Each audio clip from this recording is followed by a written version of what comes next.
événements. Nous vous écoutons. Bonsoir, M. Isaac. Bonsoir, cher frère. Nous vous attendions depuis très longtemps. Mon frère, chaque jour, j'essaie, mais ça ne passe pas. J'essaie le grand travail que vous faites et que tout le monde veut avoir accès donc, aux informations, bien à donner des opinions. C'est pas facile. Chaque jour, j'appelle. Mais j'appelle. Je vais garder le numéro. Voilà, attendez que voilà, je le garde. Comme ça, vous aurez la priorité tous les jours. Parce que vos analyses, en tout cas, voilà, ok, je pense que c'est parti. Voilà, donc allez-y, nous vous écoutons.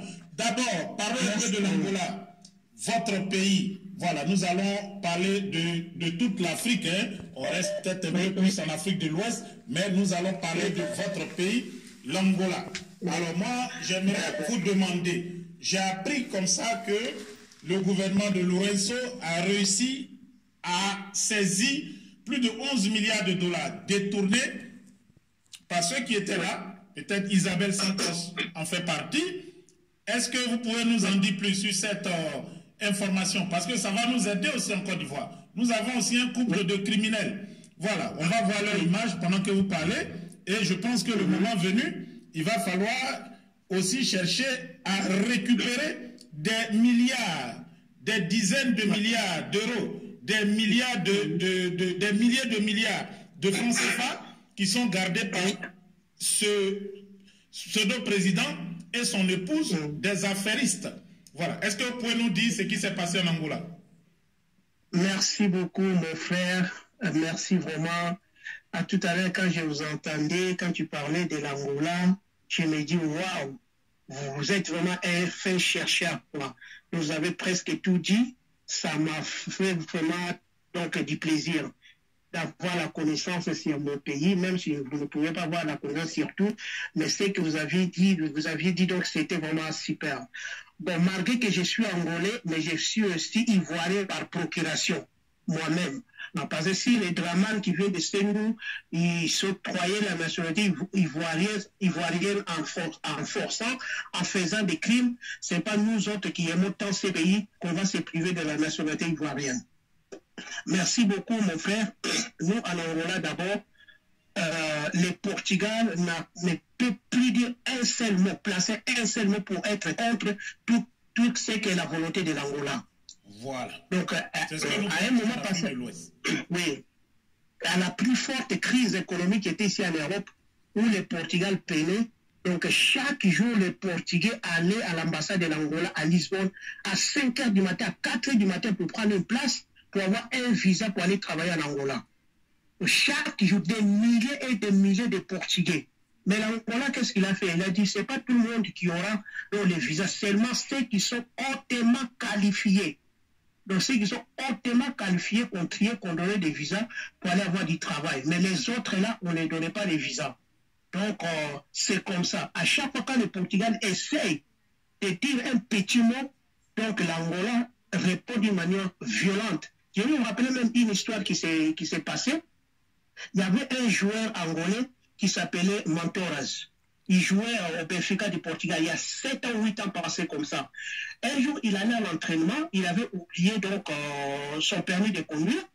Et au cours de la route, donc la police portugaise l'avait contrôlé. Après, il a dit, ah, j'ai oublié mon permis. Ils ont descendu, ils ont pris sa voiture, on l'a emmené. Quand cette nouvelle est arrivée en Angola, qu'est-ce qu'on a fait? On a fouillé tous les Portugais. On a arrêté leurs voitures, on les a arrêtés, on les a mis dans des prisons. Les Portugais l'ont revendiqué. Ils disent non. Alors vous connaissez Montoras, comme il avait oublié son permis de conduire, pourquoi vous l'avez arrêté de retirer sa voiture? Dans toutes les joueurs de football. Voilà. C'est un joueur de football. C'est un joueur comme on va dire, Ronaldo. Est-ce qu'on aurait fait la même chose à Ronaldo dans les rues de Lisbonne? Même s'il ne joue pas au Portugal. On ne pouvait pas le faire. Parce qu'il est blanc, il est chez lui, il pense toujours être supérieur à ces nègres qui viennent de la forêt tropicale. Oui. Et après, ils se sont plaints, mais les Portugais que vous arrêtez en Angola, ils ont leur permis avec eux, donc on s'en foutait. Que tu aies les permis ou non, on les arrête directement en prison, on arrête leur voiture. Donc c'est comme ça, après les Portugais ont demandé pardon, ils ont libéré donc les Mentoras, les joueurs là, mais les Portugais qui étaient arrêtés en prison, ils sont restés quand même 3-4 jours dans la prison et leurs voitures ont été restituées 2 semaines après. C'est pour leur lancer un avertissement que, attention, donc nous sommes dans les nouveaux temps, pas comme les temps coloniaux. J'avais maintenant ce qui concerne les détournements de l'argent. Le gouvernement de João Lourenço, il a averti le Portugal que tout argent qui est caché là-bas au Portugal, vous devez le retourner. Parce que si vous ne le retournez pas, donc vous aurez de sérieux problèmes. Alors, ils ont pleuré, mais si on donne tout argent dans nos banques, ils vont risquer de faire des faillites parce que ce sont de l'argent où des banques profitent pour faire des économies. L'Angola dit, on s'en fout, ou vous retournez cet argent, ou bien on va vous sanctionner. Donc, les Portugais étaient obligés de négocier. Ils ont donné une grande partie, une petite partie est seulement restée pour qu'il y ait de bonnes relations entre l'Angola et le Portugal. Donc jusqu'à aujourd'hui, donc, le gouvernement actuel est en train de fouiller dans les banques entières, dans les banques mondiales pour voir où se cache l'argent de l'Angola. Et les États-Unis se sont manifestés. L'Angola détient de grandes parts dans les banques au Portugal, que ce soit Espírito Santos, que ce soit même les télécoms. Voilà, tout ça, ça appartient à l'Angola. Les hôtels que ces oligarches-là qui ont volé l'argent qu'ils avaient acheté, maintenant, le gouvernement angolais a tout récupéré, que ce soit au Dubaï, au Brésil, partout. Maintenant, appartient au gouvernement angolais. Ils ont vendu ce qu'ils pouvaient vendre. Donc, l'argent rentre à chaque fois. Jusqu'à présent, il y a encore 35 milliards qui se trouvent dehors. Parce qu'il y a des récastritions, il y a des pays qui ne veulent pas donc donner cet argent. Mais les États-Unis, ils se sont manifestés volontiers. Ils disent que non, on va vous aider, vous allez récupérer tout votre argent. Donc, nous sommes dans cette voie-ci. Donc, l'argent rentre. Donc, tous ceux qui ont volé, on les avait donné 6 mois pour restituer l'argent. Alors, les autres, ils pensaient que le président, il rigolait. Passant 6 mois, ceux qui avaient restitué leur argent, ils n'ont pas eu de problème. Mais ceux qui n'en ont pas, il y en a qui sont maintenant en prison. Il y a beaucoup que ce soit des généraux de l'armée, de l'ancien régime, ils sont en prison. Des politiciens sont en prison. L'enfant de l'ancien président est en prison. Les 2 filles qui est en Angleterre, l'autre au Portugal, ils ont eu un mandat d'arrêt donc international. Donc maintenant, ils sont en train de négocier, ils veulent restituer l'argent. Je ne sais pas si le président de la République va accepter, comment je ne sais pas, mais ils ont dit que c'est que quand vous restituez l'argent, donc là, vous aurez moins de problèmes. Mais si vous ne le recyclez pas, on va vous traquer jusqu'à ce qu'on va vous ramener ici en Angola. Vous allez donc subir la rigueur de la loi. C'est inimaginable. C'est inimaginable en Afrique de l'Ouest. Aucun président de l'Afrique de l'Ouest francophone ne peut s'opposer à la volonté d'un chef d'État français. C'est le Mali qui l'a fait. Et puis j'ai mis quelques vidéos. Oui, ils sont à Paris là-bas. Moi, je me demande, mais pourquoi nous, Africains, à chaque fois quand Dieu nous donne une occasion de s'affranchir, il y a toujours des traites qui apparaissent pour bouleverser les plans. Le Mali est là, la Guinée et le Burkina Faso. C'est une occasion que Dieu nous donne pour nous débarrasser en fait de tous ces présidents francophiles ou francophones, je ne sais pas. Mais à chaque fois, il y a des traites qui viennent pour gâter donc cette occasion que Dieu nous offre. Les Mali, regarde, c'est que Draman à la tête, ils ont collé des sanctions inimaginables à ces pays. Ils ont collé des sanctions et Draman à la tête pour qu'on puisse asphyxier les Mali pour étouffer donc ce vent de démocratie ou de liberté qui peut traverser toute l'Afrique de l'Ouest. Alors c'est le peuple vraiment qui devait se mettre en avant en Côte d'Ivoire, surtout parce que la Côte d'Ivoire retient la clé de la libération de l'Afrique de l'Ouest. Les Mali, malgré les Mali, le Burkina, le Niger ou quoi, la Guinée, mon frère Isaac, si la Côte d'Ivoire, les Ivoiriens se mettent debout, on se débarrasse de ce Ouattara, toute l'Afrique de l'Ouest sera libre. Donc l'indépendance de l'Afrique de l'Ouest est retenue par les Ivoiriens. Il faut que nos frères Ivoiriens vraiment puissent penser vraiment à ça. Les Mali, regardez maintenant, la France est en train de chercher, d'essayer de malmener les Mali. Et pourtant, si les Ivoiriens, même en Côte d'Ivoire ou à Abidjan ou partout, ils commencent déjà à revendiquer l'arrivée des riches, ou bien nous voulons les riches, si ce bruit-là commence à se faire sentir à Abidjan, en Côte d'Ivoire, vous allez voir que quelque chose va changer en Côte d'Ivoire. Il faut qu'il y ait, parce que la France, dès qu'on parle de Wagner ou on parle des Russes, donc ils ont des migraines tellement terribles. Mais si on ne parle pas de ça, donc la France va faire tout pour que la situation, surtout en Côte d'Ivoire, la France ne va pas laisser, hein, si les Ivoiriens ne se mettent pas debout pour dénoncer la politique française en Côte d'Ivoire. Donc, je ne sais pas, même les Mali, même tous ces pays, ils sont peut-être en danger, je ne sais pas. C'est vrai que les Maliens, vraiment, je les félicite, ce qu'ils sont en train de faire. Mais s'il n'y a pas un autre pays donc, de la sous-région qui peuvent les appuyer comme tel, ça sera très difficile. C'est pour ça que moi, j'en appelle à tous les frères africains, que ce soit des francophones et lusophones ou d'anglophones, d'appuyer nos frères ivoiriens. Parce que la clé de la libération de l'Afrique de l'Ouest est en Côte d'Ivoire. Parce que c'est là où il y a la base militaire française. Et Draman compte beaucoup sur cette base. Mais cette base-là, on peut se cacher dans des immeubles avec des armes. Si vous voyez un char français passer, vous frappez ces Français-là. Donc il y a toutes les possibilités. Pour les faire taire, pour les faire partie de la Côte d'Ivoire, il y a toutes les possibilités. En plus, moi, c'est qui me désole un peu la politique du PDCI. Je ne comprends pas. Parce que le PDCI, je ne sais pas, ils ne parlent pas. Il y a eu des sanctions contre les Mali. Ils ne se sont pas prononcés, je ne les ai pas entendus. Je ne sais pas s'il y a quelqu'un du PDC qui a pas. Ils n'ont rien dit. Et pourtant, le PPCA, il a dénoncé. Ils ont appuyé les Maliens. Même dans une interview du président Bako avec France 24, le président Bako a dénoncé encore une fois les bases militaires français en Afrique, en particulier en Côte d'Ivoire. Mais les PDCI, ils sont là, ils ne parlent pas, ils ne les dénoncent pas. Je ne sais pas s'ils sont vraiment des panafricains ou bien, je ne sais pas. Je dénonce vraiment cela. Et en plus, une fois j'avais dit, il faut qu'on surveille de près ces messieurs-là qu'on appelle Kouadio Kona Bertin, KKB. Il faut les surveiller, ces messieurs, parce qu'en 2020, on avait une occasion pour se débarrasser de Draman Ouattara. Mais ce monsieur, il est venu pour se servir comme des béquilles pour donc faire élire donc malencontreusement Draman Ouattara. C'est à cause de ces KKB-là. S'il n'était pas candidat, Draman n'aurait pas dû être président de la Côte d'Ivoire. Mais à chaque fois, ce monsieur, il vient comme un pompier pour aider Draman Ouattara. Il reçoit de l'argent, mais on n'entend plus parler de lui. Hein.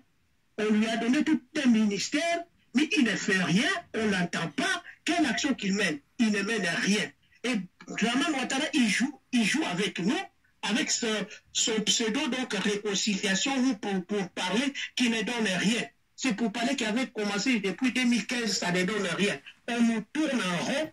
Il faut que vraiment que la politique en Côte d'Ivoire puisse changer, l'opposition et l'opinion ivoirienne elle-même. Parce que j'entends beaucoup les Ivoiriens lever pour, mais les constats que j'ai faits, les Ivoiriens, pour s'élever, ils ont besoin de leaders.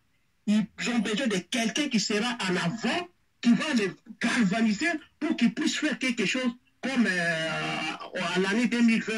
Et selon vous, qui peut être ce leader que nous cherchons tous pour prendre les devants de, je peux dire, la réclamation de l'indépendance de la Côte d'Ivoire. La vraie copie, pas la photocopie. Qui peut être ce leader? Le président Gbagbo, le président Bédié, on voit que bon, ils veulent peut-être léguer quelque chose à leurs enfants, mais ils ne sont pas eux-mêmes entièrement engagés dans ce combat parce qu'il y a l'âge, il y a le poids de l'âge, il y a les responsabilités face à l'histoire. Lorsqu'on a mené une guerre face à la France, qui a réussi à corrompre tout un continent avec le mensonge médiatique, et que vous retrouvez 10 ans en prison, ben, vous n'êtes plus la même personne. Parlant du président Bédié, à 87 ans, on n'a pas envie de laisser son mauvais nom dans l'histoire. On veut quand même sortir la tête haute. Est-ce que c'est pas le moment pour dire la Côte d'Ivoire a besoin d'un jeune qui peut faire 10 ans, 15 ans en prison, qui n'a pas peur, qui va dire les choses comme il le faut, qui va lancer les mots d'ordre comme il le faut. Parce que le thème du leader, il revient beaucoup. On a nos leaders. Ils peuvent être à côté, conseiller, lorsqu'on doit négocier ou faire des accords ou parler de paix. Mais je ne pense pas que ces leaders-là peuvent être aujourd'hui des va-t-en-guerre. Alors, qui est-ce qu'on prend pour prendre les devants de ce combat? Parce que écoutez la réponse du frère angolais. Écoutez la réponse du frère angolais. je vois déjà que bon, j'écarte déjà le président Laurent Gbagbo et le président Henri Konan Bédié, et ils sont des négociateurs. Mais un jeune que je vois qui essaye de parler, c'est Damana Picasse.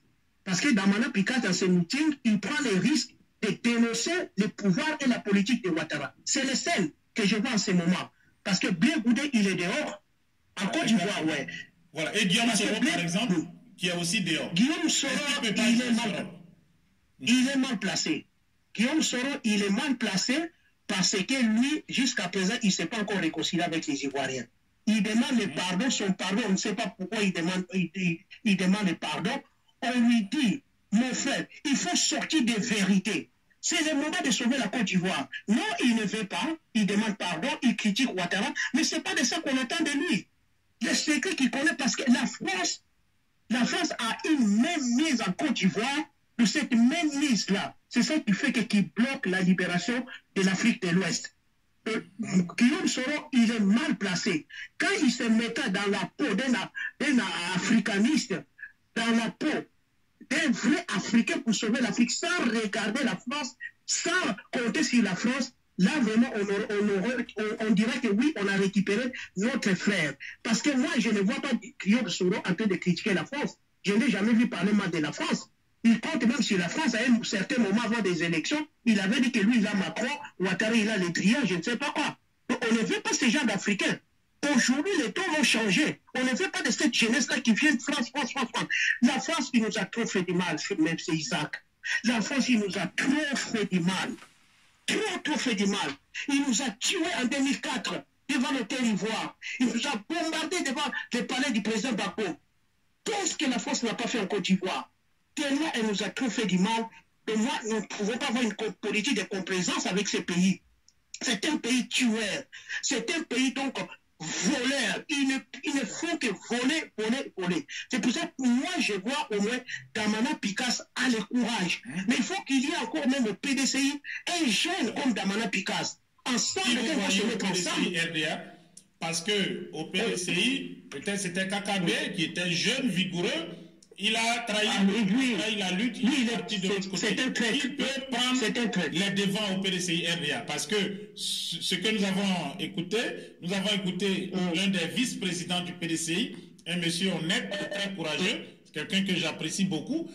Il a dit, le président Bédié veut qu'ils aillent à 2025 en ordre serré, c'est-à-dire avec l'unité. Chacun n'ira pas voir les militants. Bon, moi, je suis le mieux placé pour remplacer le président pour être candidat. D'ailleurs, tout le monde est d'avis que le président Bédié soit reconduit pour un autre mandat à la tête du PDCI. Donc, il est le président du PDCI naturel. Mais il faut un candidat s'il y a une élection.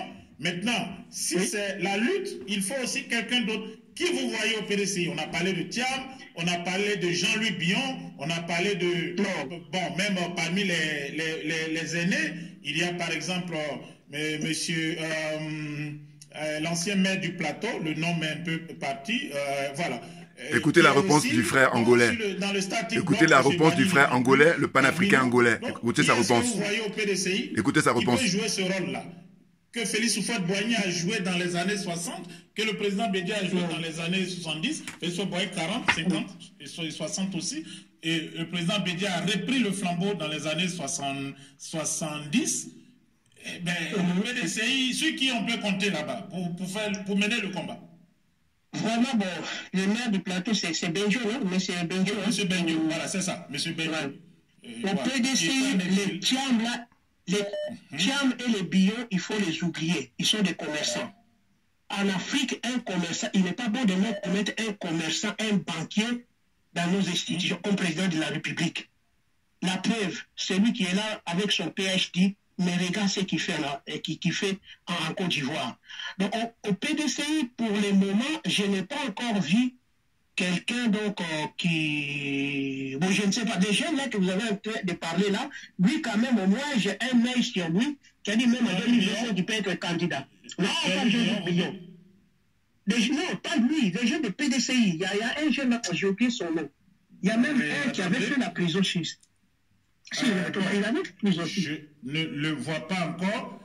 Je crois que c'est... Il est président... Voilà, monsieur il est président de la jeunesse.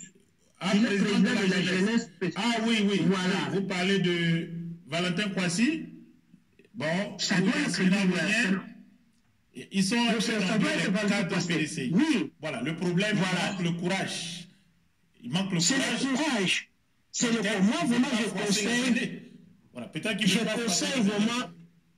Bon, d'accord, mais les aînés, ils regardent la jeunesse. Les aînés, ils ne peuvent rien faire. Les aînés, ils sont là seulement pour réconcilier, mais ils regardent les jeunes. C'est les jeunes qui doivent porter cette lutte. Ce n'est pas les aînés. Alors, parce que si un aîné, il parle, on va les taxer des xénophobes, on va les taxer des quoi. Alors, c'est pour cela que le président PD, il y a des fois, il se retire un peu derrière, parce que dès qu'il parle, c'est un xénophobe. Quand il avait dénoncé l'orpaillage clandestin avec des mercenaires, on a traité de tout le monde. Voilà. C'est un ivoiritaire, ceci, c'est cela. Mais après, on a vu que ce qu'il dénonçait, c'était la pure réalité. Tu vois. Alors, avec ça, donc, ils essayent donc de reculer un peu. C'est pour ça qu'il faut que les jeunes montent. Moi, je conseille aux jeunes des PDCI de faire des rencontres donc, régulières avec les Damana Picasso, avec tout ce monde-là, pour voilà, sortir des idées pour libérer la Côte d'Ivoire. Il faut commencer à exiger Wagner. Même s'il ne veut pas commencer, si la Côte d'Ivoire commence à parler des risques en Côte d'Ivoire, ce gouvernement va trembler. La France va faire tout pour que les choses changent. Parce que la France est capable de chasser Ouattara du pouvoir pour essayer de sauvegarder même un tout petit peu quelque chose en Côte d'Ivoire. Il faut appeler Wagner Poutine. Parce que dès qu'ils entendent ça, ils n'aiment pas ça. Moi-même, dans une émission, je voulais dire que M. Poutine, s'il m'écoutait ou bien il m'écoute, il doit former beaucoup de Wagner. Comme ça, chaque pays africain, nous avons besoin de nos Wagner. Parce que dès qu'ils arrivent, pour nous libérer, si l'Afrique de l'Ouest est libérée, mon frère Isaac, toute l'Afrique va être libérée. Ce n'est pas seulement l'Afrique de l'Ouest. Et la clé, c'est la Côte d'Ivoire. Mais regardez, les Maliens, ils ont pris un pas en avant. Mais regarde maintenant, les Ouattara se sont levés pour mettre des sanctions inhumaines vers un pays fort, le Burkina pareil. Et je me demande quel genre d'Africains ils sont. C'est pour cela que notre lutte est contre la France. Merci beaucoup, mon frère. Je suis à l'écoute. Donc, que Dieu vous bénisse. Merci, ciao. Ouais. Voilà. On part en Côte d'Ivoire sans trop... Voilà. Vous voyez, écoutez, c'est la première fois que je fais cet exercice-là. Pourquoi? Mais parce que j'ai écouté ce matin, comme ça, au réveil... comment on appelle ça, le frère Kofi, Isaac Kofi, qui a beaucoup de mérite, il fait ce qu'il peut, comme je dis, et il a interviewé donc un frère panafricain qui est d'origine angolaise. Donc les choses sont claires, hein. J'ai fait exprès, c'est la toute première fois que je fais ça. Hein, parce que j'ai été impressionné sur le fait que, si vous écoutez mes vidéos, hein, de manière générale, hein, mes anciennes vidéos, mes vidéos passées, vous allez voir que il a, à peu près, on a les mêmes discours. C'est extraordinaire. Et c'est la raison pour laquelle je me suis dit, mais ça, c'est la force divine qui est, comment dire, à la commande. La force divine et la force des ancêtres. C'est vraiment ça. Parce que au fond, en Côte d'Ivoire, les Ivoiriens rêvent en disant, voilà, il y a des coups d'État, enfin coups d'État. Non, il y a le rétablissement du droit démocratique, hein, par les patriotes, hein, en l'occurrence, au Mali d'abord, ensuite en Guinée et maintenant au Burkina Faso. Voilà, il s'agit de rétablir l'ordre démocratique et pas autre chose. C'est un but de langage que de parler de comment on appelle ça, coup d'État. Voilà. Et ça arrange la France, ça arrange les impérialistes, ça arrange les colonialistes, ça arrange la France-Afrique. Or, nous, qui sommes des panafricains très convaincus, eh ben, nous sommes dans une démarche de libération, mais une libération totale et définitive. C'est la raison pour laquelle j'ai vraiment eu le plaisir, l'enthousiasme, et je suis très enchanté, mais de vous passer la vidéo de ce frère-là, que je connais pas, hein. Et je vous dis encore une fois, c'est pas ça le plus important. Si on se connaît, c'est tant mieux, mais je veux dire, c'est pas le préalable. Ce qui est important, c'est surtout le message, de voir est-ce qu'on converge sur le même, comment on appelle ça, le même combat, pour libérer l'Afrique. C'est ça qui est important. Et vous avez vu, il a parlé de son pays, de ce qui se passe là-bas, comment dire, en Angola, alors que l'Angola a connu des décennies de guerre civile.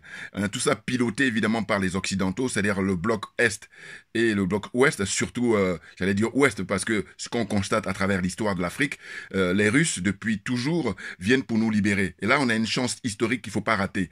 Donc, la solution que cherchent les Ivoiriens, mais je l'ai déjà donné dans mes vidéos passées, donc je vais la donner encore une fois, parce qu'elle me paraît simple, sauf qu'il y a des gens qui m'envoient des commentaires en me disant, oui, vu leur âge, alors que je dis, mais écoutez, ce que je demande, c'est très simple, hein. Je dis que messieurs Laurent Gbagbo, messieurs Henri Konan Bédié, eh ben, ils organisent là, au mois de février, hein, ou au mois de mars, mais au plus tard, hein, parce qu'il faut battre le fer tant qu'il est chaud. Ils organisent une conférence de presse, mais qui va être la plus brève de toutes les conférences de presse qu'ils ont pu tenir auparavant. C'est quoi? L'objet, c'est simple, c'est de dire que quand ils vont se réunir là, tous les deux, dans cette conférence de presse, ils vont convoquer aussi bien les médias locaux, les médias africains et les médias français, hein, occidentaux, tous les médias du monde entier, si vous voulez. Parce que c'est très, très important et ça va être historique. Et ça va aller beaucoup plus vite même que, j'avais dit, au Mali ou en Guinée ou au Burkina Faso. Pourquoi? Il s'agira de dire, quand ils seront tous les deux réunis, tous les deux, là, les caméras, les micros sont branchés devant eux, ils disent, voilà, nous vous avons invité aujourd'hui pour vous dire que nous en avons marre de la France-Afrique. Nous en avons marre du colonialisme. Nous en avons marre de l'impérialisme. Voilà. C'est terminé. Nous ne voulons plus entendre parler de la France-Afrique. Alors, la conférence de presse est terminée. Voilà. Et quand ils auront fait ça, eh bien, le peuple ivoirien, le peuple africain, vous voyez, la jeunesse africaine et la jeunesse ivoirienne en particulier, eh bien, ils vont s'occuper du reste. Voilà. Ça, c'est ma contribution en tant que patriote, en tant que panafricain, hein. Comme je dis toujours, je dis chacun de nous a un génie qui lui est propre. C'est la nature qui nous a doté de ça. Il faut simplement le reconnaître et puis il faut simplement l'aider pour qu'on soit tous gagnants. Voilà, c'est ça ma philosophie. Merci beaucoup à vous tous qui continuez à me suivre. Et puis nous sommes ensemble, nous ne lâcherons rien parce que c'est nous qui avons raison. Voilà, merci bien et puis à très bientôt. On lâche rien parce qu'on est dans la vérité. Voilà, hein, je me présente, vous avez bien vu, hein, c'est Djoubian, mon surnom sur le net. Et puis je dis, je suis spécialiste de la France de manière accessoire. Soyons d'accord. Voilà. Merci beaucoup et à très bientôt. Merci bien.